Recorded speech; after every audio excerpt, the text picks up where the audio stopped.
नमस्कार, सगरमाथा टेलिभिजनको प्रस्तुति एसटिभी च्याटमा यहाँलाई स्वागत छ। म सुनिल दाहाल। वैशाख 30 को स्थानीय तहको निर्वाचनमा मतदान गर्ने दिन धेरै बाँकी छैन, अब केही घण्टा मात्र बाँकी छ। आजदेखि मौन अवधि सुरु भएको छ। राजनीतिक दलको घर दैलो कार्यक्रम सकिएका छन् र त्यो सँगसँगै मतदाताहरू वैशाख 30 को स्थानीय तहको निर्वाचनमा मतदान गर्न तयारीका साथ बसेका छन्। चुनावी चहलपहल निकै नै बढ्यो। राजनीतिक एजेन्डा भन्दा घोषपेचमा सभाहरू भए। प्रमुख राजनीतिक दलका शीर्ष नेताहरूको राजनीतिक एजेन्डा प्रस्तुत गर्नेतर्फ उनीहरू खासै लाग्न सकेनन्। उनीहरूको प्रस्तुति थियो एक अर्कालाई घोषपेच गर्ने र मत माग्ने। 5 वर्षको स्थानीय तहको निर्वाचनको हामी संक्षिप्त समीक्षा पनि गर्नेछौँ, किनकि धेरैले सिंहदरबार गाउँ पुग्यो र पुग्छ भनेका थिए, कतिले सिम्म मात्रै गाउँ पुगे भनेर पनि कडा टिप्पणी गरेका छन्। आज हामी विशेष गरी स्थानीय तहको निर्वाचनको वरिपरि बसेर छलफल गर्दैछौँ। आजको यो छलफलमा मसँग सहभागी हुनुहुन्छ संविधानविद अधिवक्ता टीकाराम भट्टराई। यहाँलाई स्वागत छ। धन्यवाद सुनिलजी। आराम हुनुहुन्छ? हाँ, ठिक छु। आजदेखि हामी यतिखेर मौन अवधिमा छौँ। लगभग निर्वाचनको चहलपहल शून्य छ। यो समयमा जो मतदाताहरू एउटा मानसिकता बनाएर बसेका छन्, तर यसभन्दा अगाडि जुन चुनावी घोषणा सभादेखि लिएर मत माग्ने अवस्था हेर्दाखेरि चाहिँ राजनीतिक दलका नेताले एजेन्डा भन्दा पनि गाली गलोज बढी गरेर मत मागे। हामी कस्तो खालको राजनीतिक संस्कारको विकास गर्दैछौँ? आजको छलफल यहीँबाटै सुरु गरौँ। यसमा दुईटा कुरा होला सुनिलजी। यो मूलतः स्थानीय तहको निर्वाचन हो। स्थानीय तहको निर्वाचनमा हाम्रो राम्रो पक्ष के छ भन्नुहुन्छ भने संसारका अरू स्थानीय तहका निर्वाचन सामान्यतया अन्तर्राष्ट्रिय जगतले थाहा पाउँदैन। अघिल्लो हप्ता मात्रै तपाईँको बेलायतमा स्थानीय तहको निर्वाचन भयो। परिणाम आइसकेपछि परिणाम यस्तो आयो भनेर सञ्चार माध्यमले अलिकति स्थान दिए। हामी BBC, CNN जस्ता ठुला टेलिभिजन च्यानलहरूको कुरा गर्यौँ भने पनि प्री पोल पिरियडमा उनीहरूले त्यहाँको इलेक्सनलाई महत्त्व नै दिएनन्। त्यो थाहा नपाएर होइन, थाहा पाएर नै हो। त्यसैले त्यो अन्तर्राष्ट्रिय अभ्यासलाई हामी अब पछ्याउँदैछौँ। भनेको स्थानीय तहको निर्वाचनलाई हाम्रा सञ्चार माध्यमले, मतदाताले, राजनीतिक दलले, बुद्धिजीवीले यति धेरै महत्त्व दिएका छन्। अहिलेलाई यसलाई सकारात्मक रूपमा नै हामी मानौँ, तर जति महत्त्व दिएको छ यति महत्त्व पाउनुपर्ने विषय होइन। तपाईँको प्रश्नमा म किन जोड्छु भने स्थानीय तहको निर्वाचनमा जति महत्त्व दल अथवा सञ्चार माध्यमहरूले दिएका छन् त्यति दिनुपर्ने आवश्यकता होइन। किनभने यो स्थानीय तह भनेको it's a purely development unit. यो एउटा विकासका इकाइहरू मात्रै हुन्। तपाईँले राजनीतिक दलको एजेन्डाको कुरा गरेको हुनाले मैले जोड्न खोजेको यो प्रसङ्ग। जब यो विकासका इकाइहरू हुन् भनिसकेपछि स्थानीय तहमा स्थानीय मुद्दाहरू विकास निर्माणसँग, त्यहाँको कला, संस्कृति, सम्पदा, वातावरण, यी मुद्दाहरू चाहिँ प्रमुखताका साथ उठ्ने हुन् र ती मुद्दाहरू फरक फरक क्षेत्रमा, फरक फरक भूगोलमा, फरक फरक जातीय बसोबास भएका क्षेत्रमा फरक फरक मुद्दाहरू हुन्छन्। सबै माथि केन्द्रबाट हेर्ने, काठमाडौँबाट हेर्ने जुन गरिएको छ स्थानीय तहलाई, म त अझ के भन्छु भने स्थानीय तहको सन्दर्भमा राजनीतिक दलहरूले केन्द्रीय तहबाट घोषणापत्र वा प्रतिबद्धता पत्र भनेका छन् कुनै दलले। घोषणापत्र वा प्रतिबद्धता पत्र जारी गर्ने कुरा पनि यो स्वाभाविक कुरा होइन। दुईटा कारणले। एउटा, सबै पालिकाभरिका समस्याहरू, विकास निर्माणका कुराहरू, तपाईँको वातावरण विनाश रोक्ने कुराहरू, सम्पदाको संरक्षण, कला संस्कृतिको संरक्षण गर्ने कुरालाई एउटै दृष्टिकोणले सबैतिर काम दिँदैन। यसर्थ केन्द्रबाट घोषणापत्र जारी गरिँदैन। अझ हाम्रो भौगोलिक बनावट हो, बसाई, भौगोलिक अवस्था हेर्दाखेरि त अत्यन्तै भिन्न छ। हो, दार्चुलादेखि इलामसम्म, झापादेखि ताप्लेजुङसम्मको हेर्दाखेरि त सबै पृथक छ। बिल्कुल फरक छ। तपाईँ पनि कार्यक्रम सञ्चालन गर्नुभयो विभिन्न ठाउँमा गएर, होइन? मैले हेरेँ तपाईँको सञ्चार माध्यमबाट। म आफू पनि काठमाडौँ उपत्यका र खास गरी प्रदेश नम्बर 1 का विभिन्न पालिकाहरूमा गएँ। निर्वाचनको सन्दर्भमा। यहाँ बोलिने कुरा र त्यहाँ बोलिने कुरा फरक छ, भाषा नै फरक छ, भाषा नै फरक छ, कला संस्कृति कला संस्कृति नै फरक छ। ताप्लेजुङमा मेरो नेकपा एमालेको नेता योगेश भट्टराईले गरेका पोस्टहरू म हेर्दै थिएँ होइन। त्यसै गरी हाम्रो पुरञ्जन आचार्य मोरङमा हुनुहुन्छ राजनीतिक विश्लेषक, उहाँले गरेका पोस्टहरू हेर्दै थिएँ। हेर्दा यो जुन विविधतापूर्ण समाज छ, यो विविधतापूर्ण समाजका फरक फरक आकाङ्क्षा, विकासका चाहना र आवश्यकताहरू फरक फरक भएको हुनाले स्थानीय तहको निर्वाचन चाहिँ स्थानीय स्तरकै मुद्दाहरूमा केन्द्रित हुनुपर्ने भएको हुनाले राजनीतिक दलका नेताहरूले यो चुनावी एजेन्डामा केन्द्रित गर्न सकेनन् भन्ने तपाईँको कुरा चाहिँ। तर राजनीतिक दलहरूले अहिले मैले गरेको विश्लेषणका आधारमा त्यो मान्यताका आधारमा चाहिँ आफ्नो मान्यता स्थापित गर्न नसकेका चाहिँ होइनन् होइन। तपाईँले अघि भने जस्तै राजनीतिक दलहरूको बिचमा आफू ठुलो हुनलाई अर्कालाई गाली गर्नुपर्ने जुन एउटा संस्कार हाम्रोमा विकास भएको छ, राजनीतिक दलहरूको बिचमा हानथापको स्थिति सिर्जना भएको छ, यो नकारात्मक अभ्यासको कारणले तपाईँले अघि प्रारम्भमा भने जस्तो अवस्था देखिएको। तर अब 5 वर्ष पछाडि तपाईँ हेर्नुहोला, यो स्थानीय तहको निर्वाचनमा अहिले जति सञ्चार माध्यमले महत्त्व दियो, राजनीतिक दलले महत्त्व दियो, इन्टरनेसनल कम्युनिटीले महत्त्व दियो, अब त्यति महत्त्व दिँदैन र दिनु हुँदैन पनि। अस्ति भर्खरै एनडीटिभीको पत्रकार जो नेपाल आउनुभएको थियो, उहाँले विभिन्न सञ्चार माध्यमसम्म उहाँले जुन अन्तर्वार्ता दिनुभयो, उहाँले त्यो भन्नुभएको थियो नेपालका के अरे भारतका धेरै मिडियाहरूलाई चाहिँ स्थानीय तहको निर्वाचन फलाउन दिनुहुन्छ भन्ने थाहा छ, तर हामी समाचार बनाउँदैनौँ किनभने यो त स्वाभाविक प्रक्रिया हो। यहाँ राजनीतिक विषयवस्तु नै उठ्दैनन्, विकास निर्माणमा के समाचार हुन्छ र भन्नुभयो नि, त्यो चाहिँ स्वाभाविक कुरा हो कि। त्यसैले म चाहिँ यसलाई सकारात्मक रूपमा नै लिन्छु सुनिलजी। तर नेपालको सन्दर्भमा चाहिँ यो स्थानीय तहको निर्वाचन नै अब हामी मङ्सिरको वरिपरि सङ्घ र प्रदेशको निर्वाचन गर्दैछौँ, त्यसको अहिलेको प्रभाव र दबाब त्यसमा पर्छ। अहिले स्थानीय तहको निर्वाचन जस्तो जुन दलले मत प्राप्त गर्छ त्यसकै आधारमा मङ्सिरको वरिपरि हुने निर्वाचनमा मत प्राप्त गर्न सकिन्छ भनेर त्यो आकलन र विश्लेषणमा दलले अझैसम्मको यो स्थानीय तहको निर्वाचन जित्ने प्रयास गरे। हाम्रो विगतको परम्परा र अभ्यासलाई हेर्दा त्यो मूल्याङ्कन सही नै हो। बेलायतमा पनि सुरु भयो नि त। अब अहिले सत्तारूढ दलले चाहिँ स्थानीय तहको निर्वाचनमा कम मत प्राप्त गरेको हुनाले अब हुने पार्लियामेन्टको इलेक्सनमा उसलाई असर पर्छ है भन्ने त्यहाँ पनि तुलनात्मक समाचारहरू त आउन नै थाले। त्यो स्वाभाविक कुरा नै हो। अब हाम्रो अर्को वर्ष चुनावी वर्ष हुनेछ, सङ्घ र प्रदेशको एकैचोटि निर्वाचन हुँदैछ।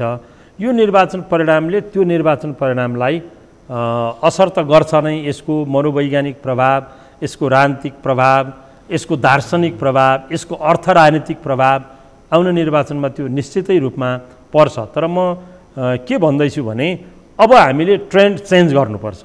अब ट्रेन्ड चेन्ज गरेर स्थानीय तहको निर्वाचन चाहिँ स्थानीय स्तरबाटै सञ्चालित हुने र हामी सङ्घीयतामा गइसकेको सन्दर्भमा त हेर्नुहोस् त नेताहरूका हामीले खबरदारी गर्ने कुरा चाहिँ के हो भने जुनसुकै दलका नेताहरू हुन्छ, चाहे हाम्रो प्रधानमन्त्री स्थानीय तहको निर्वाचनमा अब 1 हप्ताका लागि डडेलधुरा गरेर बस्नु भएको छ। यो त बडा अचम्मको कुरा भयो।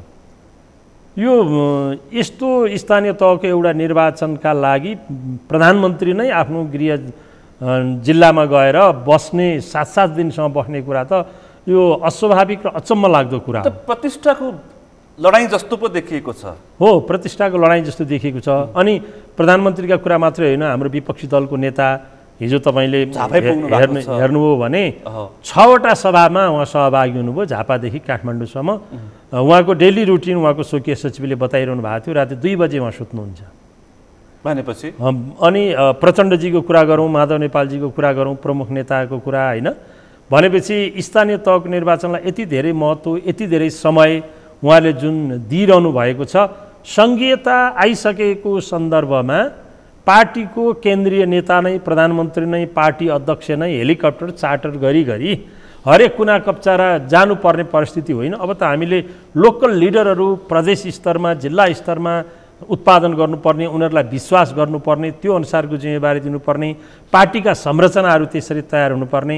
त्यसैले यथार्थमा हामी सङ्घीयतामा गइसकेका छैनौँ अहिले पनि। हाम्रो मानसिकता, दलहरूको क्रियाकलाप, अभ्यास त्यो कारणले पनि यति धेरै महत्त्व दिएको हो। त्यसले गर्दाखेरि अब त प्रदेशको नेताले आफ्नो प्रदेश हाँक्नुपर्छ, जिल्लाको नेताले आफ्नो जिल्ला हाँक्नुपर्छ। त्यो मानसिकता, त्यो वातावरण राजनीतिक दलहरूले अब क्रमशः बनाउँदै लैजानुपर्छ र क्रमशः आउँदै पनि गएको छ। त्यो अर्को निर्वाचनसम्ममा यो ट्रेन्ड चेन्ज हुन्छ। घोषणापत्र केन्द्रबाट, टिकट केन्द्रबाट, उस्तै पर्यो भने गाउँबाट कार्यकर्ता बोलाएर टिकट खल्तीमा हालेर पठाइदिने हो भनेपछि अझै पनि हामी संहिताको पहिलो अभ्यास स्थानीय तह भन्छौँ। तर मानसिकता तपाईँले भने जस्तै मानसिकता चाहिँ अझै पनि हामी केन्द्रीकृत छौँ। हो त्यो किन दलभित्र नै संहिताको अभ्यास, मानसिकतामा अभ्यास देखिँदैन भनेपछि स्थानीय तहमा त स्वाभाविक त्यसको असर पर्न सक्छ। हो भनेपछि अब के गर्नुपर्छ? अब त्यो चाहिँ के हो भने यो राजनीतिक दलहरू अहिले पनि हाम्रो लिडरसिप, हाम्रा प्रमुख राजनीतिक दलहरूमा अब 7 सालको क्रान्तिबाट स्थापित भएको लिडरसिप करिब स्थापित भयो, करिब होइन, उमेर अवस्थाको कारणले लिडरसिपमा छैन। अब अहिलेको भनेको 7 साल पछाडिको होइन, 17 साल, खास गरी 17 सालको साईको पछाडि जन्मिएको लिडरसिपहरू मोरलेस देखिन्छ र त्यो चाहिँ केन्द्रीकृत राज्य व्यवस्था भएको अवस्थामा जन्मिएको पार्टी नेतृत्व नेताहरू भएको हुनाले जसको जीवनभर नै केन्द्रीय कमिटीको बैठक बसेर जुम्लाको चन्दननाथ गाउँपालिकाको अध्यक्षको टिकट कसलाई दिने उदाहरणको भनेर त्यो अभ्यास गरेर त्यो शक्ति प्रयोग गरेर त्यो मानसिकताबाट बसेका नेताहरू रहेसम्म हामी एकैचोटि बेलायतको वा भारतकै पनि हामी कुरा गरौँ, भारतको जस्तो हामी तल पुग्न सक्दैनौँ।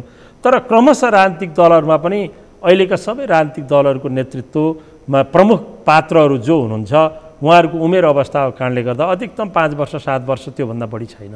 त्यसैले सङ्घीयतालाई आत्मसात गर्ने लिडरसिप, खास गरिकन 62-63 को जनक्रान्ति पछाडि जन्मेको नेतृत्व वा 50 साल पछाडि जन्मेको नेतृत्व राजनीतिक दलहरूको प्रमुख नेतृत्व गर्ने ठाउँमा पुगे पछाडि यस्ता विगतका अभ्यास र मानसिकताहरू क्रमशः परिवर्तन हुँदै जान्छन्।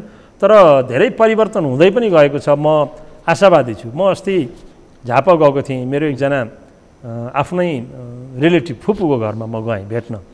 अलि वृद्ध अवस्थामा हुनुहुन्छ, मलाई भेट्न गएँ।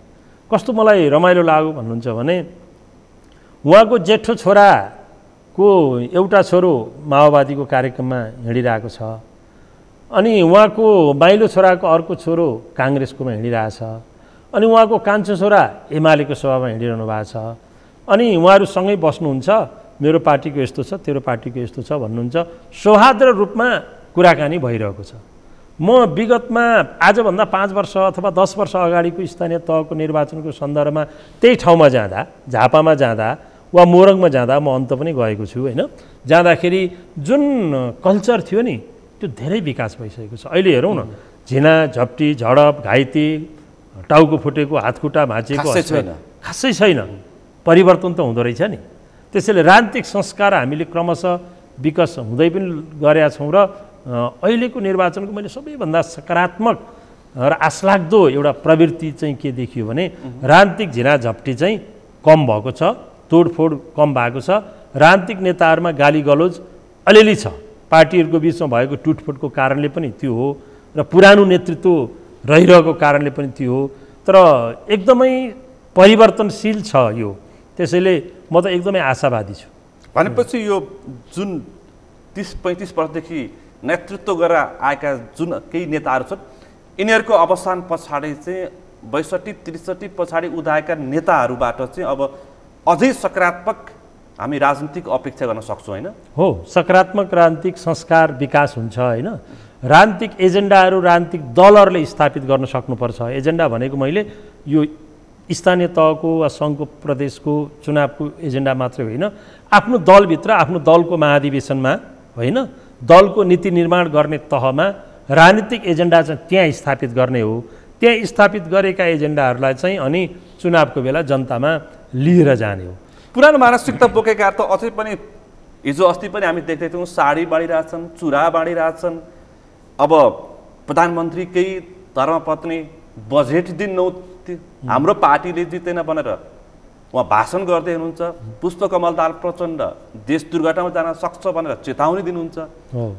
भनेपछि यिनीहरूको मानसिकता अझै पनि परिवर्तन भएको छैन। तर युवा पुस्तामा जो अहिले हामीले छलफल गरिरहेका छौँ युवा पुस्तामा जो उम्मेदवार छन् 30, 35, 40 का हाराहारीमा त त्यो चाहिँ उनीहरूमा देखिँदैन हो त्यो देखिँदैन उनीहरू एजेन्डाका कुरा गर्छन् उनीहरू डिजिटलाइज युगको कुरा गर्छन् होइन अनि उनीहरू वातावरण संरक्षणको कुरा गर्छन् उनीहरू इकोनोमिक र कल्चरल रिभोल्युसनको कुरा गर्छन् राम्रो कुरा गरेका छन् उदाहरणको लागि हामी यहीँ छौँ होइन मौन अवधि छ त्यसलाई पनि ध्यान दिँदै हामी यो कुराकानी गर्नुपर्ने हुन्छ त्यो हाम्रो दायित्व पनि हो उदाहरणको लागि काठमाडौँका दुईटा यङ क्यान्डिडेटहरू तपाईँ हेर्नुहोस् न एमालेबाट प्रत्याशी बनेकी उपमेयरकी सुनिता डङ्गोल र स्वतन्त्र उठ्नुभएका बालेन शाहको उहाँहरूको प्रस्तुति कति सुसंस्कृत देखिन्छ होइन उहाँहरूको एजेन्डाहरू कसरी उहाँले फ्लोट गरिरहनु भएको छ जनता समक्ष होइन त्यसैले नयाँ नेतृत्व परिवर्तनका एजेन्डा लिएर जान्छ पुरानो नेतृत्व र नेताहरू चाहिँ अर्को दललाई गाली गर्ने मानसिकताबाट निर्देशित भएर आफ्ना कार्यक्रमहरू सञ्चालन भइरहेका हुन्छन् त्यसैले क्रमशः वैशाख 30 को स्थानीय तहको निर्वाचनमा त्यस्ता पुराना मानसिकता बोकेकालाई त्यही नै समाप्त गर्नुपर्ने अवस्था पनि छ अब निर्वाचन परिणाममा नै उहाँहरूले असर गर्न सक्नुहुन्छ कि सक्नुहुन्न मैले खास गरी स्वतन्त्र उम्मेदवारले भनेको कुरा हामी पर्ख्यौँ स्वतन्त्र अब नेपालको जुन दलीय व्यवस्थामा जस्तो मतदाताहरूको ट्रेन्ड सेट भएको छ अहिले स्वतन्त्र उम्मेदवारहरूले विजय नै प्राप्त गर्न सक्नुहोला भन्ने त्यो आजसम्मको अवस्था विशेष गरी काठमाडौँमा हामीले देख्यौँ ललितपुरमा पनि देखेका छौँ पोखरामा पनि स्वतन्त्र उम्मेदवारहरू देख्यौँ चितवनमा भरतपुरमा झापामा विशेष गरी सहरी क्षेत्रहरूमा चाहिँ जुन अहिले हामीले नयाँ पुस्ताको चर्चा गरेका छौँ तिनीहरू त प्रशस्त आइरहेछन् थुप्रै छन् हो फरक छ एजेन्डा हो ठिक भन्नुभयो सुनिल ठ्याक्कै व्यावहारिक एजेन्डा छ हो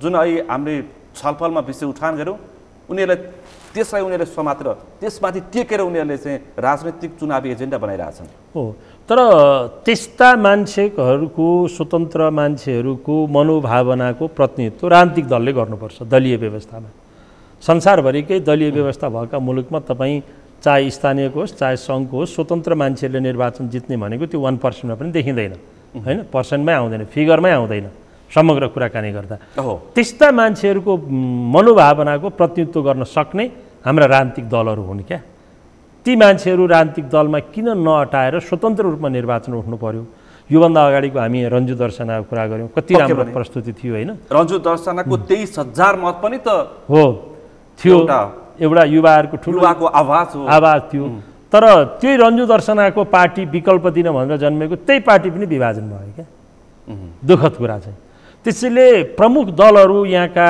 भनेका दुईटा पोल नै हो यसमा विवादै छैन संसारकै त्यो एउटा अभ्यास पनि हो कि एउटा मार्क्सिस्ट र गैर मार्क्सिस्ट राजनीतिक दलहरू अथवा डेमोक्रेटिक र क्यापिटलिजममा विश्वास गर्ने राजनीतिक दलहरू र त्यसपछि लेफ्ट दर्शनमा विश्वास गर्ने राजनीतिक दलहरू संसारभर नै प्रतिस्पर्धामा छन् हाम्रोमा पनि हुने त्यही नै हो तर नयाँ पुस्ताका नयाँ इच्छा आकाङ्क्षाहरूलाई राजनीतिक दलहरूले स्थान दिएनन् भने त्यसपछि स्वतन्त्र उम्मेदवारहरू धेरै जन्मिन्छन् पुराना नेताहरूले जसरी शीर्ष नेताहरूले नै चुनावमा मत माग्ने क्रममा जसरी मतदातालाई तर्साउने प्रयास गरे उनीहरू तर्सिएका हुन् तर्सिएर मत पाइन्छ भनेर अझै पनि उनीहरू विश्वस्त छन् अझै पनि त्यसको सम्भावना छ यति प्रविधिको विकास छ हात हातमा मान्छेले छेनछेनमा समाचार प्राप्त गर्छौँ बुझेका पढेका मानिसहरू छन् जानेका मानिसहरू छन् छिनछिनमा उनीहरूले विश्व देख्छन्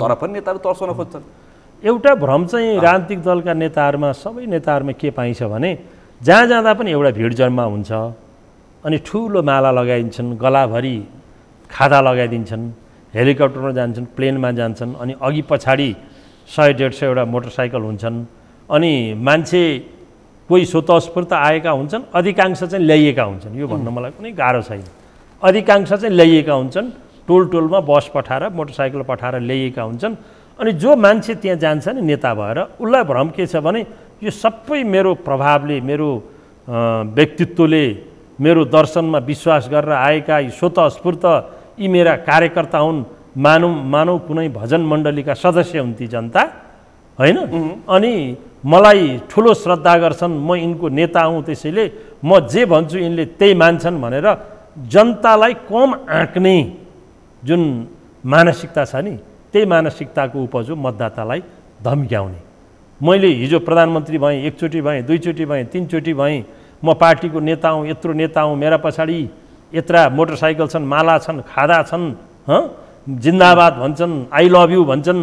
त्यसैले म त एकदम प्रचण्ड प्रतापी नै हुँ भन्ने जुन एउटा भ्रम छ नि, त्यो भ्रमको कारणले गर्दाखेरि म जे बोल्छु त्यो मान्छन् भनेर कोही धम्काउँछन्, त्यस्तो देखिँदैन। मतदाताले मान्छन् त? मान्दैन, त्यस्तो देखिँदैन। तपाईँले अघि भने अब यी हेरौँ न, तपाईँ मूलधारका भनिएका राजनीतिक दलहरूमा हामीले चितवनकै कुरा गरौँ, इपी सेन्टर भनेर सञ्चार माध्यमले भनेको छ भरतपुरको, होइन, जो पार्टीबाट विद्रोह गरेर उम्मेदवार हुनुभएको छ नि जगन्नाथजी, व्यक्तिगत रूपमा उहाँलाई चिन्छु, उहाँ वरिष्ठ अधिवक्ता पनि हो, राम्रो इमेज भएको मान्छे हो, काङ्ग्रेसको पुरानो नेता हो, मान्नु भएन त उहाँले। डडेलधुरामा प्रधानमन्त्रीजी 7 दिन डेरा जमाएर बस्नु भएको छ, त्यहाँ बिपी काङ्ग्रेस र प्रतिपक्षी दलको एलायन्स छ त्यहाँ, होइन। आफ्नो जिल्लामा प्रधानमन्त्रीले आफ्ना कार्यकर्तालाई आफ्नो पार्टीभित्र प्रतिबद्ध गराउन सक्नु भएन भने त्योभन्दा ठुलो भ्रम के हुन्छ? स्थापित नेतै हुनुहुन्छ कर्ण मल्ल, उहाँको प्रतिस्पर्धामा विपक्षी दलसँग मिलेर चुनावी प्रतिस्पर्धा हुनुहुन्छ। बिल्कुल हो। भनिसकेपछि त्यो भ्रम त टुट्दै गएको छ क्या सबै पार्टीहरूमा। त्यसैले राजनीतिक दलहरूले, राजनीतिक दलका नेताहरूले चाहिँ अभिव्यक्ति दिइरहेका छन्, मानौ आफू चाहिँ एकदमै ठुलो प्रभावशाली म मान्छे हुँ र मैले भनेको कुरा सबै मान्छन् भनेर जुन एउटा अहङ्कार, एक खालको दम्भ जुन देखिन्छ नि, त्यो मैले अघि भनिहालेँ पुरानो मानसिकता र परिवेशमा हुर्किएका नेताहरूको अभिव्यक्ति हो र त्यो क्रमशः अब हट्दै जान्छ।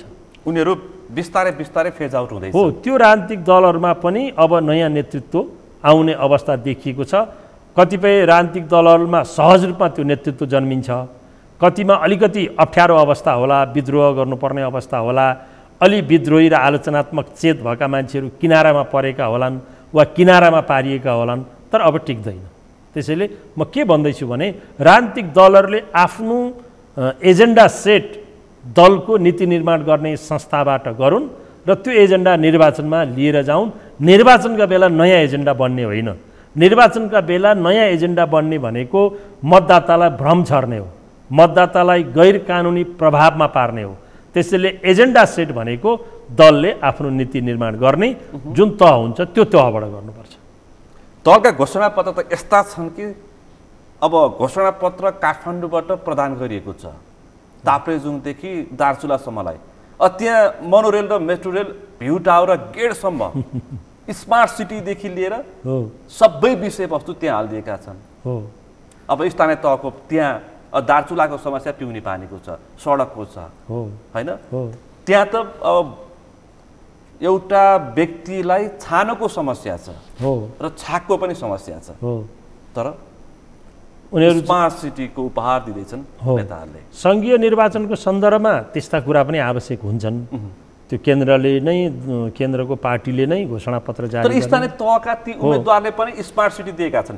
हो, कुनै कुनै स्थानीय तहले स्मार्ट सिटी आफ्नै बलबुतामा, प्रदेशले पनि गर्न सक्दैन। उनीहरूको बजेट 5 वर्षको लगभग एउटा गाउँपालिकामा 4-5 अर्ब पुग्छ। एउटै परियोजनाले त्यो समाप्त हुन्छ, उनीहरूले त्यो आश्वासन दिइरहेछन्। हो, त्यो जे पनि भनिरहेछन्, फेरि गलत कुरा हो। जस्तो काठमाडौँ महानगरपालिकाले स्मार्ट सिटीको कुरा लिएर आयो भने उसले सक्ने म देख्छु। पोखरा महानगरपालिकाले पनि सक्ने म देख्छु, ललितपुरले पनि सक्छ। तर अब त्यसरी हुँदैन। अब एउटा महानगरपालिकाले स्मार्ट सिटी बनाउने कुराले अर्को छिमेकी महानगरपालिका वा नगरपालिका, काठमाडौँ उपत्यकाका जुन महानगरपालिका, यी 2टा महानगरपालिका र अरू 10वटा नगरपालिका छन् नि काठमाडौँका, यी 10वटा महानगरपालिका र नगरपालिकाको एउटा मेयरहरूको फोरम छ त्यहाँ, है। त्यो मेयरहरूको फोरमले हामी यसो गर्छौँ भनेर भन्यो भने अनि त्यसलाई सहयोग गर्ने चाहिँ हुनसक्छ। तर तपाईँले भने जस्तो अब एउटा पालिकाले मात्रै स्मार्ट सिटी बनाउने कुरा त जनतामा भ्रम छर्ने कुरा नै हो। मोनोरेल र मेट्रो रेल बनाउने कुरा पनि जनतालाई भ्रम छर्ने कुरा मात्रै हो। यतिसम्म कि हुने नहुने भए भरका सबै आश्वासन उम्मेदवारले, प्रत्याशीहरूले दिइरहेका छन्। हो, दिइरहेका छन्, जे पनि हो, जो सम्भवै छैन। त्यसैले मैले हाँस्ने उर्दो रहेछ। त्यसैले मैले भने नि, यो बेला नयाँ एजेन्डा जनतालाई दिने होइन, बेला होइन। राजनीतिक दलहरूले नै आफ्नो एजेन्डा बनाउनुपर्छ। तर यसभन्दा अगाडिको प्रतिबद्धता पत्र घोषणापत्र नै पुरा हुन सकेको छैन हो, त्यसलाई चाहिँ थाँती राखेर नयाँ घोषणापत्र उपहार दिइरहेका छन् आश्वासनका पोकाहरू। तर जनता विश्वस्त हुनुपर्ने बाध्यता होला। झोले कार्यकर्ताले त्यसलाई ताली पिटान अहिले हामी चर्चा गऱ्यौँ, तर आम मतदाता त त्यसको पक्षमा नउभिन पनि सक्छन् नि। उभिँदैनन्। यो विगतको निरन्तरतालाई उनीहरूले निरन्तरता दिएका मात्रै हुन्। नयाँ कुरा राजनीतिक दलहरूले, कुनै पनि राजनीतिक दलहरूले ल्याउन सकेका छैनन् र ल्याउने विषयवस्तु नै छैन अहिले भनेको। के छ र होइन, स्थानीय तहमा त म यहाँ तपाईँको टेलिभिजनमा अन्तर्वार्ता दिन आउँदाखेरि यो धोबी खोला किनारबाट आएँ होइन, त्यहाँ अब ढलको एउटा उकाइराखेको छ, गाडी जाम भइराखेको छ, धोबी खोला गनाइराखेको छ होइन। यहाँ स्ल्याब लाउने कुरा होला नि त, उदाहरणको रूपमा मैले भनेको होइन। यहाँ स्ल्याब लाउने कुरा होला, यहाँको वडाध्यक्षको उम्मेदवारको एजेन्डा त्यो बन्नुपर्ने होला होइन। यो धोबी खोलाकै कुरा गरौँ हामी, तपाईँको टेलिभिजन यो घरको अगाडिपट्टि छ होइन। यहाँदेखि लिएर माथिसम्म तपाईँ आसपासमा अव्यवस्थित बस्ती छ। त्यो अव्यवस्थित बस्तीलाई बागमती किनारदेखि लिएर गोकर्णसम्मको अव्यवस्थित बस्ती छ। त्यो अव्यवस्थित बस्तीलाई कसरी व्यवस्थित बनाउने, उनीहरू भूमिहीन मान्छेहरू छन्, उनीहरूलाई कसरी एउटा संविधानले ग्यारेन्टी गरेको आवासको अधिकार कसरी उनीहरूलाई प्रदान गर्ने भन्ने ती कुरा हुने के। अब यहाँ मोनोरेल, मेट्रो रेल, यो समस्या भयो, ताप्लेजुङको समस्या, पिउने पानीको हुन सक्छ, हो हामी शौचालयको हुन सक्छ। हामी अब यो काठमाडौँको वडा नम्बर 11 पर्छ यो टेलिभिजन। यहाँ 11 नम्बर वडाको काङ्ग्रेसको, एमालेको, माओवादीको, समाजवादीको वडाध्यक्षको उम्मेदवारका एजेन्डा हुन्। प्रतिनिधिको रूपमा भन्दा भनेपछि दृष्टान्त भनेपछि हरेक ठाउँमा स्थानीय तहमा उठ्ने एजेन्डा चाहिँ यस्तै प्रकृतिका एजेन्डा हुन् कि। त्यसकारण फरक फरक स्थानीय तहमा त्यसको आवश्यकता अनुसार घोषणापत्र उम्मेदवार तय गर्दाखेरि नै गर्नुपर्ने नै त्यही हो। संहितामा हो, संहितामा नगएका मुलुकहरूमा पनि स्थानीय तहको निर्वाचन हुन्छ नि, त्यहाँ पनि तपाईँको लोकल एजेन्डाहरू नै लोकल निर्वाचनमा उठ्ने हो क्या। हामी त संहितामा छौँ भनेपछि झन् हाम्रो त बाध्यता हो त्यो।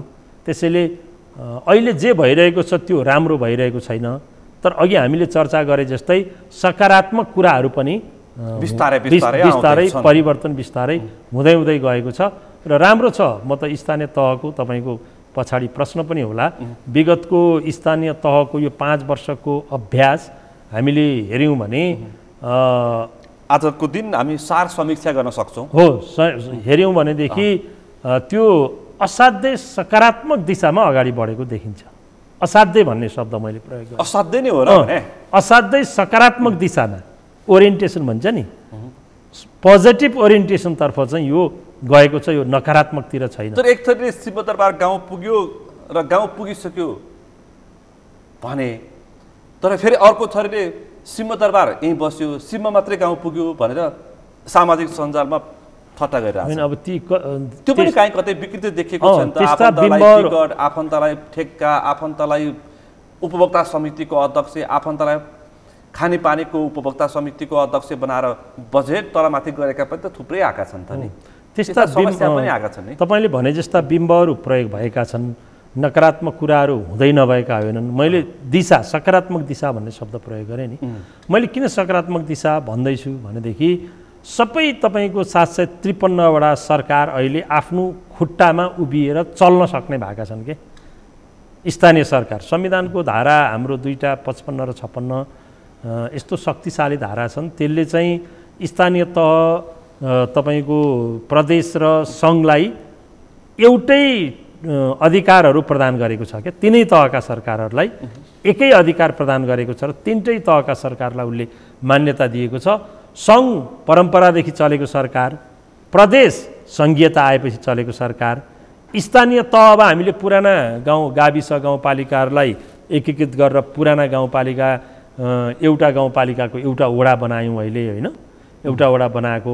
अब त्यहाँ प्रत्येक ठाउँमा वडा कार्यालयहरू बनेका छन्, कर्मचारीहरू पुगेका छन्, स्वास्थ्य चौकीहरू बनेका छन्, विद्यालयहरू अब त्यहीँ अनुमति लिएर खुल्न थालेका छन्, स्वास्थ्य चौकीहरू त्यहीँ अनुमति लिएर खुल्न थालेका छन्, अनलाइनहरूको दर्ता त्यहीँ हुन थालेको छ, सहकारी संस्थाहरू त्यहीँ दर्ता हुन थालेका छन् होइन। तपाईँ जनतालाई दैनन्दिन चाहिने खालका सिफारिसहरू वडाध्यक्षले गर्न थालेका छन्। यो हो के परिवर्तन भनेको।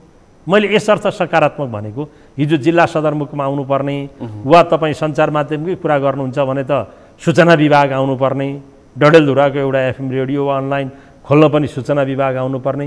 यो विगत 5 वर्षमा यी सबै अधिकारहरू त तल गएका छन् नि। अधिकार तल गएको हुनाले र अब तिनले काम गर्न थालेको हुनाले सुरुवात भयो। अब सुरुवात भइसकेपछि अभ्यास गर्ने क्रममा अब केन्द्रमा त विकृति छ भनेपछि स्थानीय तहमा विकृति नहुने भन्ने होइन, तर केन्द्रमा भएको विकृति जानेर भ्रष्ट मानसिकताबाट निर्देशित भएर विकृति जन्मिएका छन्। स्थानीय तहका धेरै विकृतिहरू चाहिँ आफ्नो अधिकार कति हो भन्ने नचिनेर अनि त्यो मानवीय स्रोत भन्छ नि, ह्युमन रिसोर्स भनेको दक्ष जनशक्ति नभएको कारणले, काम गर्न नजानेको कारणले विकृत अभ्यासहरू कतिपय ठाउँ भएका छन्। अघि तपाईँले भन्नुभयो नि, त्यो देखिएको छ। जस्तो गाउँपालिकाको अध्यक्ष जितेको छ, उसले भान्जालाई, सालोलाई, साडुभाइलाई वा आफ्नो दलको कार्यकर्तालाई एक्साभेटर किन्नका लागि, डोजर किन्नका लागि उसले प्रमोट गरिरहेछ। अनि त्यो गाउँपालिकाभरिमा बाटो खन्नका लागि त्यही डोजर गाउँपालिकाले उपभोक्ता समिति गठन गर्छ होइन, अब त्यो कतिपय ठाउँमा चाहिँ मैले सोधेको छु। म यो 5 वर्ष धेरै इन्टरेक्सन गरेको छु स्थानीय तहका सरकारहरूमा गएर, एउटा कानुनको विद्यार्थीको हैसियतले विभिन्न प्रोग्राममा सहभागी भएर कि मलाई तत्काल जितेर आएँ, यो बाटो बनाउँछु भनेर जनतासँग भने, बाटो बनाउला डोजर चाहियो, डोजर किन्नका लागि मसँग पैसा थिएन, मेरो सालोलाई मैले तिमीसँग पैसा छ र डोजर किन न भने सालोले किनेर ल्यायो, मैले प्रयोग गरेँ। बडो इनोसेन्ट के, उसको त्यो घुस खाने, भ्रष्टाचार गर्ने मानसिकताबाट निर्देशित भएर होइन हो। अनि सार्वजनिक खरिद ऐनमा यस्तो व्यवस्था छ, सुशासन ऐनमा यस्तो व्यवस्था छ, कन्फ्लिक्ट अफ इन्ट्रेस्ट हुन्छ, यो मैले गर्नु हुँदैन भन्ने त्यो जानेर होइन क्या। उसले नजानिकन विकास गर्ने आतुरता भएको कारणले उसले सालोलाई डोजर किन भनौँ, सालोले डोजर किनिदियो, यस्तो पनि भएको छ। केही ठाउँमा त त्यस्तो नभएको पनि होइन, भएको छ। केही ठाउँमा चाहिँ जानी बुझिकन भ्रष्टाचार गर्ने उद्देश्यले भएको छ, केही ठाउँमा चाहिँ इनोसेन्टली पनि त्यस्तो भएको छ। तर अब चाहिँ सरकारहरू जन्मिएका छन्, उनीहरूले 5 वर्षमा आफ्ना पूर्वाधारहरू वडा कार्यालयदेखि लिएर आफ्ना पालिका स्तरीय कार्यालयहरू बनाएका छन्, शिक्षा स्वास्थ्यका विभिन्न इकाइहरू बनेका छन्। अब आउने नेतृत्वलाई सहज भएको छ र अब 5 वर्ष र त्यस पछाडिको अर्को 5 वर्ष तपाईँ हामी फेरि कुरा गऱ्यौँ भनेदेखि अब निर्वाचित हुने नेतृत्वले गर्ने 5 वर्ष र अनि त्यस पछाडिको अर्को 5 वर्षको बिचमा हामीले हेऱ्यौँ भने आकाश र जमिनको फरक पाउनेछौँ परिणाममा। त्यति राम्रो भइसक्नेछन् हाम्रा स्थानीय सरकारहरू। त्यसैले मैले सकारात्मक दिशातर्फ नै छन् है। कति तपाईँ कोभिडको समयमा पनि त स्थानीय तहको काम त सबैले प्रशंसा गरे एकदमै। फेरि तपाईँ स्थानीय तह सिधा मानिसहरूले, सिधा जनताले स्थानीय तहको दैलोमा पुगे हो र आफ्नो समस्या राखे हो। अनि फेरि तपाईँ स्थानीय तहको त्यो वार्ड अध्यक्षको कुरा गर्छु म खास गरिकन, वार्ड अध्यक्ष, वार्ड सदस्यहरूको, उनीहरू त बिहान 6 बजेदेखि राति 9 बजेसम्म जनताकै काममा हो नि त। हो, बाटो पुल पुलेसा बिग्रियो, भत्कियो, के भयो, जन्ती मलामी सिफारिस बिरामी भयो, हरेक मान्छेले ती फोन गर्छ। हाम्रा केन्द्रका मन्त्रीहरूले, हाम्रा सांसदहरूले, केन्द्रका सांसदहरूले त्यो सेवा जनतालाई दिएका छन् र छैनन्। उनीहरूको टाउकोमा टेका छन् उनीहरू त। त्यसैले अनि तपाईँ सेवा सुविधाको कुरा गर्नुहुन्छ भनेदेखि तलब भत्ता केही पनि छैन उनीहरूलाई। मिटिङ भत्ता हुन्छ, पारिश्रमिक लिन पाइँदैन भन्छ संविधानले। 1-2 ठाउँमा सुरु गरेका थियो, सर्वोच्च अदालतले रोक लगाइदियो। अब चाहिँ कानुन बनाएरै उनीहरूले जब परिश्रम गर्छन् भने पारिश्रमिक दिने कुरा कानुन बनाएर त्यो गर्नुपर्छ। नभए उनीहरूलाई फेरि त्यो गरेन भने उनीहरूले अर्को ढङ्गले त्यो असुल गर्नतिर लाग्छन् र करप्सन मौलाउँछ होइन। कानुन बनाएर स्थानीय प्रदेश सरकारले कानुन बनाउने भन्छ संविधानले। ती प्रदेश सरकारहरूले आफूले लिने सेवा सुविधा चाहिँ कानुन बनाए, केन्द्रले बनाइदियो। तर स्थानीय तहका वडाध्यक्ष, गाविस अध्यक्ष वा उपाध्यक्षले, मेयर उपमेयरले लिने पारिश्रमिकको व्यवस्था सम्बन्धमा चाहिँ कुनै पनि प्रदेश सरकारले कानुन बनाइदिन। कानुन नबनाएको कारणले उनीहरू, मैले अघि भनिहालेँ, बिहान 6 बजेदेखि राति 9 बजेसम्म बिना पारिश्रमिक जनताको सेवा गरिरहेका छन् नि। यो बहुत राम्रो काम भएको छ। प्रदेशले त स्थानीय सरकारलाई त हामी मुनिको होस् भनेर दबाब र प्रभाव राख्न खोज्यो यो 5 वर्षमा। संविधान त कोही कसैको मुनि होइन, सङ्घको पनि मुनि होइन, स्थानीय तह स्वायत्त हो, स्वतन्त्र सरकार हो, स्वतन्त्र सरकार हो र प्रदेशको पनि होइन। संविधान र कानुनले दिएका अधिकार उनीहरू आफैले प्रयोग गर्न सक्छन्। तर संविधानले के भनिदियो भन्दाखेरि स्थानीय तहका प्रतिनिधिहरूको पारिश्रमिक सम्बन्धी कानुन चाहिँ प्रदेश सरकारले बनाउनुपर्छ भन्नु, प्रदेश सरकारले त्यो कानुनै बनाइदिएन। अनि प्रदेश सरकार सँगसँग मलाई अधिकारै दिने भनेर कराइरहेको छ। जे उसलाई अधिकार छ उसले पनि तल स्थानीय सरकारलाई बनाइदिनु पर्ने संविधानले दिएको कानुन त्यो पनि गरेन उसले पनि। त्यो पनि उसले गरेन।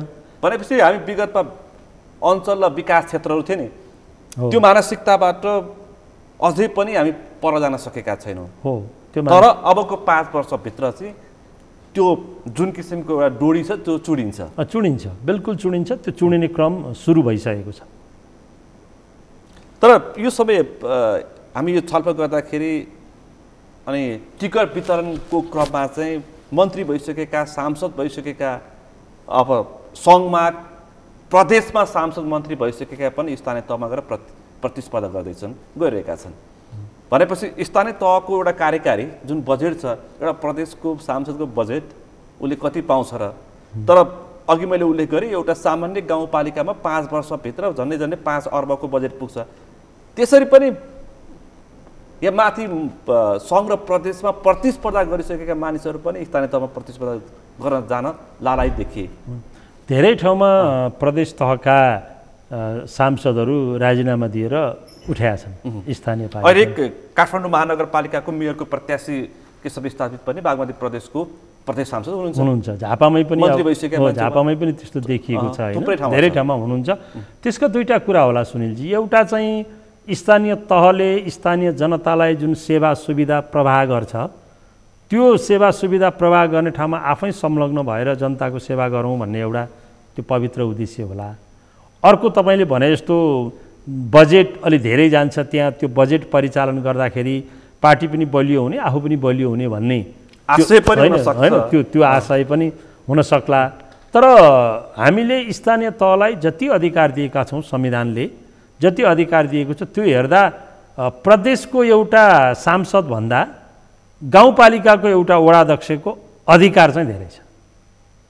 यस्तो स्थिति देखियो कि सङ्घको सांसदले पालिकाको अध्यक्षलाई यो ठाउँमा पैसा हाल्दे भनेर सिफारिस गर्नुपर्ने अवस्था देखियो। हो भनेपछि हो त्यो हामीले यो संविधान बनाउँदाखेरि जानी बुझिकन राखेको। संविधान निर्माण गर्दाको एउटा प्रत्यक्ष अप्रत्यक्ष भूमिकामा बसेको मान्छे हो होइन, बसेको मान्छे हो। म धेरै मिटिङ बैठकहरूमा सहभागी भएको मान्छे हो। हामीले के भन्यौँ भने स्थानीय तहलाई बलियो बनाऊ। अब स्थानीय तहलाई बलियो बनाइयो भने धेरै समस्याको समाधान हुन्छ र स्थानीय तहलाई बलियो बनायो भनेदेखि अब केन्द्रप्रतिको परनिर्भरता हट्दै जान्छ र हामीले जुन एउटा संविधानले परिकल्पना गर्यो नि समाजवादतर्फ अब जानेछौँ हामी भन्यो नि, त्यो समाजवादतर्फ जानका लागि उत्पादन बढाउनुपर्छ। उत्पादन बढाउनका लागि स्थानीय सरकारहरूलाई बलियो बनाउनुपर्छ भन्ने संविधानले मार्गनिर्देश गरेको समाजवादतर्फ जाने दर्शन जुन छ त्यो दर्शनलाई क्रियान्वयन गर्नका लागि हामीले स्थानीय तहलाई बलियो बनाएर वडाध्यक्षलाई बलियो बनाएका हौँ। सङ्घको अथवा प्रदेशको सांसद भन्दा वडाध्यक्षको बढी अधिकार राखेको त्यो कारणले हो। र यो चाहिँ संसारमा बनेका पछिल्लो 1980 पछिका संविधानहरू जुन जुन प्रजातान्त्रिक मुलुकहरूमा बने ती मुलुकहरूमा पनि त्यो ट्रेन्ड भएको हुनाले हामीले त्यो ट्रेन्डलाई फलो गरेका हौँ। र यसर्थ म अघिदेखि भनिरहेको छु तपाईँलाई स्थानीय सरकारको काम कारबाही र यसको भविष्य देखेर नेपाल अब 2-3वटा इलेक्सन पछाडिको परिणाम हामीले हेऱ्यौँ भने असाध्यै राम्रो परिणाम आउँछ। जुन हाम्रो संविधानले परिकल्पना गरेको छ त्यसले अब वैशाख 30 पछाडिको अर्को कार्यकाल जसले सम्हाल्छ त्यसको पूर्णता पाउने अभ्यास हुन्छ। हो बिल्कुल त्यस्तो अभ्यास हुन्छ। र समस्या कहाँनिर छ भने राजनीतिक दलहरूमा समस्या छ अहिले पनि। अघि हामीले भने एउटा केन्द्रीकृत मानसिकताको समस्या पक्कै पनि। दोस्रो महत्त्वपूर्ण समस्या राजनीतिक दलहरूमा के छ भने राजनीतिक दलहरूमा स्वच्छ प्रतिस्पर्धा आन्तरिक प्रजातन्त्रको कुरा गरेँ मैले, दलको इनर पार्टी डेमोक्रेसी भन्छ नि, दलभित्रको प्रजातन्त्र अहिले पनि केन्द्रीकृत छ, स्वच्छ हुन सकेको छैन। अलिकति आलोचनात्मक चेत भएका मान्छेहरूलाई नियन्त्रण गरिन्छ। अलि भक्ति गान गर्ने मान्छेहरूलाई, नेतृत्व वरिपरि घुम्ने मान्छेहरूलाई, बर्थडेमा ठुलो केक लिएर ह्याप्पी बर्थडे भनेर पुग्नेहरूलाई उनीहरूलाई अवसर दिइन्छ। यो राजनीतिक दलहरू यो वा त्यो मैले भन्ने सबै राजनीतिक दलहरूमा देखिएका प्रत्येक राजनीतिक दलमा कि आफन्त छन् कि आफन्तका वरिपरिका ठेकदार छन्, नाम चलेका बिचौलियाहरू छन्। अघि तपाईँले भने जस्तै बर्थडेमा केक बोकेर पुग्नेहरू छन्। अनि त्यो नेताको अघि हामीले कुरा गऱ्यौँ नेता हेलिकप्टर लिएर वा प्लेनमा वा गाडीमा गयो भनेदेखि अनि यी काठमाडौँदेखि होइन यहाँ लस्कर लागेर गाउँ पुग्ने पनि छ लस्कर लागेर गाउँ पुग्छन् अनि नेताको अगाडि भन्छन् अनि ठ्याक्क एउटा फोटो पोस्ट गर्छन् अनि त्यो नेताले पनि त्यही हेर्छ त्यसैलाई रुचाउँछ। यो राजनीतिक दलहरूभित्र हामीले सामन्तवादलाई परास्त गऱ्यौँ संविधानमा व्यवहारमा, तर राजनीतिक दलहरूभित्रको सामन्तवादी संस्कार राजनीतिक दलका नेताहरूमा रहेको सामन्तवादी संस्कारलाई हामीले पराजित गर्न सकेका छैनौँ। उनीहरू अहिले पनि सामन्तवादी संस्कारबाट निर्देशित छन्। यो चाहिँ राजनीतिक दलहरूमा जनता अगाडि बढिसके, स्थानीय तहका मतदाताहरू अगाडि बढिसके होइन, तर केन्द्रमा बसेर नेतृत्व गर्ने राजनीतिक दलहरूमा मानसिकता अझै पनि पछाडि छ। मलाई हिजो सर्वोच्च अदालतमा एकजना रिटायर्ड न्यायाधीशले उहाँ बारमा आउनुभएको थियो, भन्दै हुनुहुन्थ्यो एउटा महाराज त तपाईँहरूले फ्याँक्नुभयो, कतिवटा महाराज र महारानीहरू जन्माउनु भयो, महाराज र महारानीहरूले के भाषण गरेका हुन् यो भनेर भाषणका क्लिप मलाई सुनाउँदै हुनुहुन्थ्यो। पक्कै पनि होइन भनेपछि त्यो चाहिँ मानसिकता अहिले पनि जान सकेको छैन र म अपिल गर्न चाहन्छु, अनुरोध गर्न चाहन्छु यो टेलिभिजन जसले हेरिरहनु भएको छ, तपाईँ जुन पार्टीमा हुनुहुन्छ आफ्नो पार्टीलाई बलियो बनाउनुहोस्, आफ्नो पार्टीलाई राजनीतिक संस्कारबाट निर्देशित बनाउने प्रयत्न गर्नुहोस्। र अहिले जे भइरहेको छ नि गठबन्धन प्रसङ्ग अहिले आउँथ्यो होला होइन, तपाईँ अब प्रसङ्ग सुरु भइहाल्यो, प्रवेश गरिहाल्यौँ। जे अहिले हामीले यो स्थानीय तहको निर्वाचनको सन्दर्भमा गठबन्धन भनेर बनाएका छौँ नि, यो गठबन्धन कानुनी रूपमा, संवैधानिक रूपमा, राजनीतिक रूपमा, दार्शनिक रूपमा न विचार मिल्छ, न एजेन्डा मिल्छ, न सिद्धान्त मिल्छ, कुनै वामपन्थी र कांग्रेस बीचको प्रतिस्पर्धा मिलेर अब अर्को वामपन्थी र अर्को एउटा जो यो संस्थालाई नै हतपत स्वीकार्दैन त्यसको प्रतिस्पर्धा मिलेर भनेपछि कस्तो खालको संस्कारको विकास गरेछौँ मान्छे अचम्मित भएका छन्। त्यसैले यो राजनीतिक दलहरूले अब म कुनै पनि राजनीतिक दलले यस्तो खालको गठबन्धन गर्ने भनेर केन्द्रीय कमिटीबाट निर्णय गरेको मैले पाएको छैन है। तीनजना पहिला तीनजना नेता बसे, उदाहरणको लागि प्रचण्ड बस्नुभयो, माधव नेपाल बस्नुभयो, शेरबहादुर देउवा वा उपेन्द्र यादव बस्नुभयो होला, ल हामी फलानु गठबन्धन गर्ने भन्नुभयो अनि त्यो विषय अनि दलमा गयो भनेपछि दलबाट निर्देशित छ, त्यो दलको विधानबाट पार्टी निर्देशित छन् कि दलको नेताबाट निर्देशित छन्।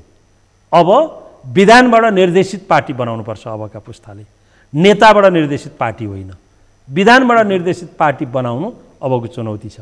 र अघि हामीले गठबन्धनको कुरा गऱ्यौँ, हुन्छ गठबन्धन राजनीतिक दलहरूको बिचमा अघि तपाईँले भने जस्तै करिब समान एजेन्डा भएका राजनीतिक दलहरूको बिचमा अलायन्स हुन्छ, निर्वाचन पूर्व एलायन्स हुन्छ र अनि निर्वाचनको परिणाम पछाडि पनि एलायन्स हुनसक्छ, प्री पोल एलायन्स र पोस्ट पोल एलायन्स भनेर भनिन्छ। त्यो संसारमा देखिएको छ, तर त्यो स्थानीय तहको निर्वाचनमा कहीँ पनि देखिएको छैन।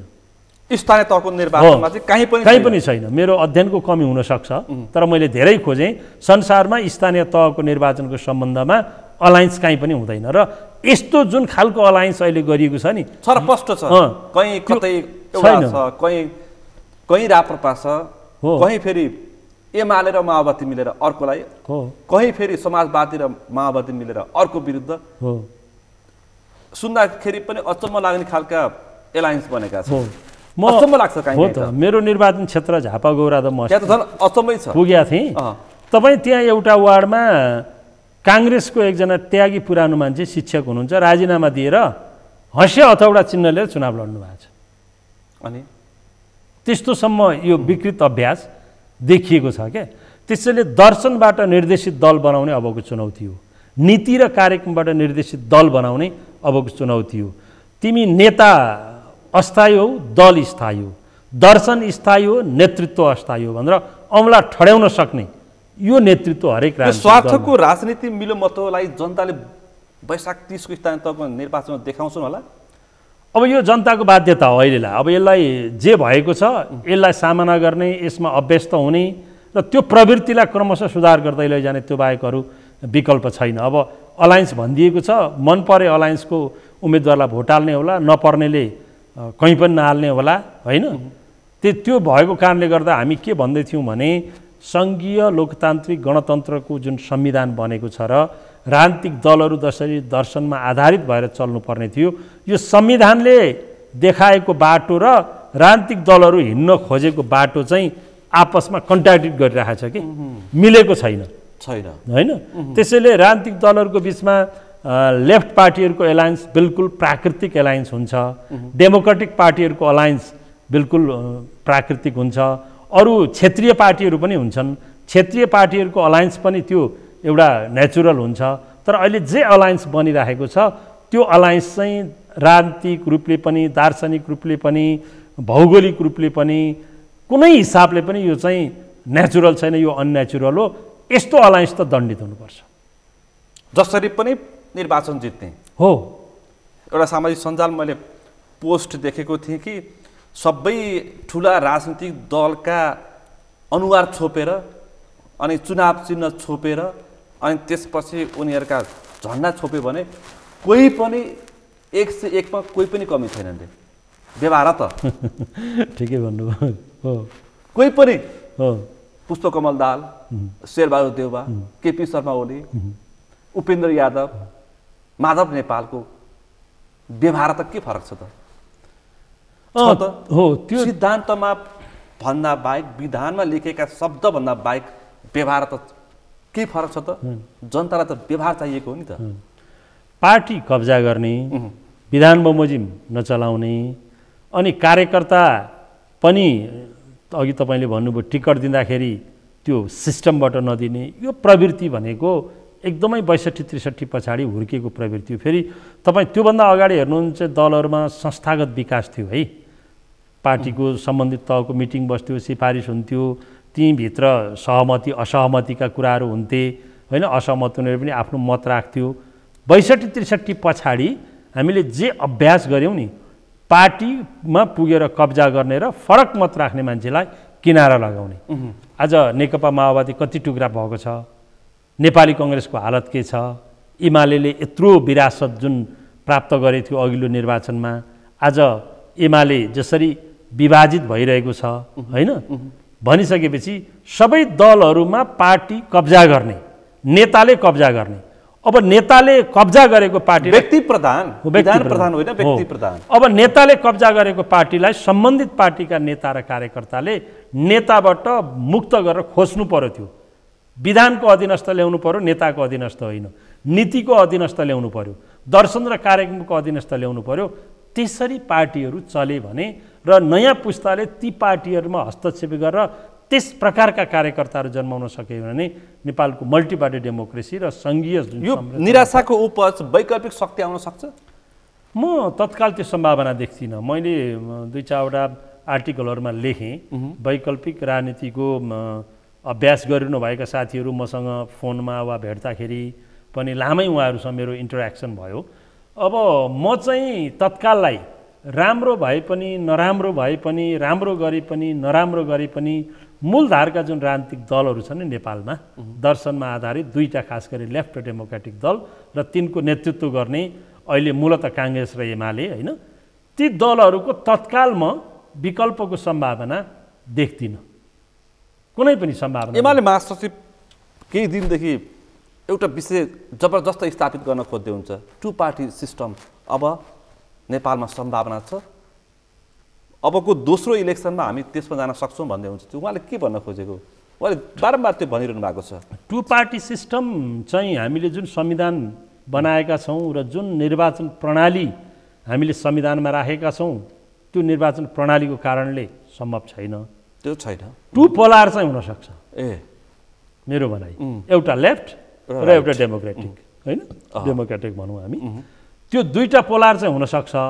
अनि त्यो ध्रुवमा अरू को साना साना आउने हुन्, उनीहरूको बिचमा एलायन्स गरेर अगाडि जान सक्छ। अब 2 पार्टी सिस्टम चाहिँ बेलायतमा जस्तो वा अमेरिकामा जस्तो हामीले अवलम्बन गरेको निर्वाचन प्रणालीको कारणले गर्दा ठुला प्रतिस्पर्धा छ जुन हाम्रो एउटा सिस्टम छ, त्यसमा त सम्भव देखिँदैन। तर एउटा चाहिँ कङ्ग्रेसले नेतृत्व गर्ने, एउटा चाहिँ एमाले नेतृत्व गर्ने खालको देखिन सक्छ। हो, नाम जे होला होइन, अहिले त देखिएको पार्टी त अहिले देखिएको त्यही हो। मैले भनेको लेफ्टहरूको प्रतिनिधित्व गर्ने एउटा ध्रुव र गैर लेफ्टहरूको प्रतिनिधित्व गर्ने एउटा ध्रुव, अनि कन्जर्भेटिभ फोर्स अहिले हामी राप्रपा भनौँ न, जुनसुकै त्यो कन्जर्भेटिभ फोर्स पुरातनवादी राजतन्त्र मान्ने अझ हिन्दुइजमको कुरा गर्ने होइन फन्डामेन्टल फोर्सहरू होइन त्यस्तो पनि हुनसक्छ। यो चुनावमा चाहिँ यसको हैसियत के हुनसक्छ प्रश्न उठिहाल्यो। राप्रपा जस्ता शक्तिहरू छन् सभा त ठुल्ठुली गरिरहेका छन्, त्यस्तो राजनीतिको दिशालाई नै परिवर्तन गर्ने खालको परिणाम आउँछ जस्तो मलाई लाग्दैन।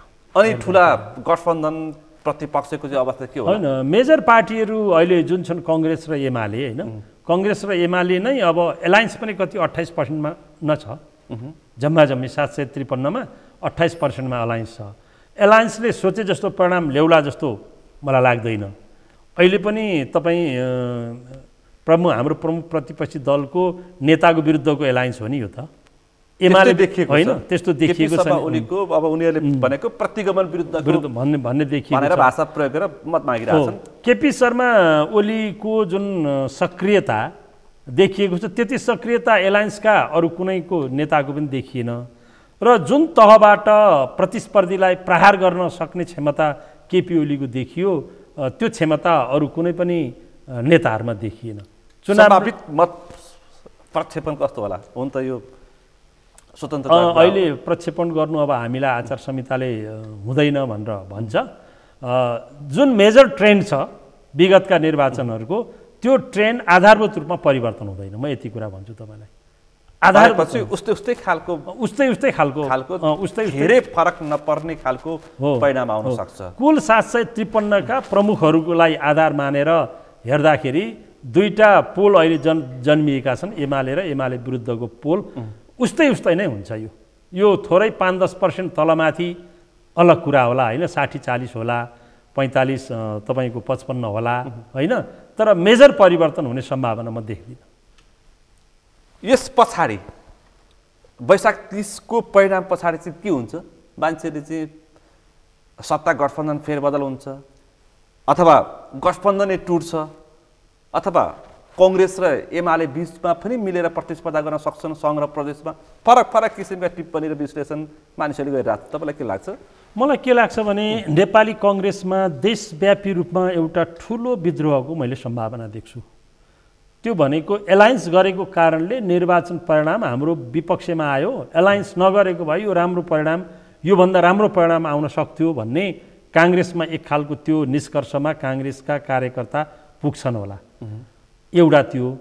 अनि सबै लेफ्ट पार्टीहरूमा लेफ्ट एलायन्स गरिएको थियो भनेदेखि योभन्दा राम्रो परिणाम आउँथ्यो होला भन्ने निष्कर्षमा लेफ्ट पार्टीका मतदाता नेता कार्यकर्ताहरू त्यो निष्कर्षमा पुग्छन् होला।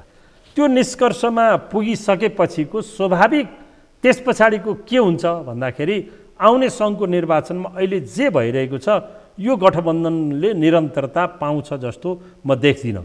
शेरबहादुर देउवाजीले वा प्रचण्डजीले वा माधव नेपालजीले यो निर्वाचनको माध्यमबाट आउने परिणामका आधारमा सङ्घ र प्रदेशमा पनि हामी अलायन्स गर्छौँ जे भनिरहनु भएको छ नि, काङ्ग्रेसलाई त्यो आवश्यकता काङ्ग्रेसले महसुस नगर्न सक्छ।